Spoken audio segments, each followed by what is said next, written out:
ராம் ராம்.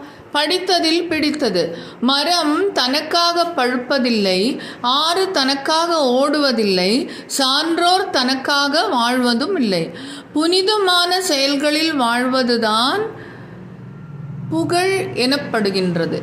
திரும்ப திரும்ப செய்யும் எந்த பணியிலும் நிபுணராக இருக்க முடியும். பண்பாடு குன்றிய இடத்தில்தான் பகைமை உணர்ச்சி அதிகம் காணப்படும். சிறு குழந்தையே உண்மையான ஜனநாயகவாதி. துக்கப்படுவதால் எந்த பிரச்சனையும் தீர்ந்துவிடவே முடியாது. ஞானம் உள்ளவனிடம் தனக்கென்று ஒன்றும் இருக்காது. நல்லவர்க்கும் தங்கத்திற்கும் சோதனைதான் அதிகம். புண்ணியவான் நட்பை விட கண்ணியவான் நட்பே சிறந்தது.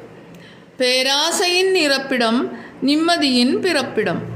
நம்பிக்கை இருக்கும் பொழுது எந்த காரியமும் கடினமாகவே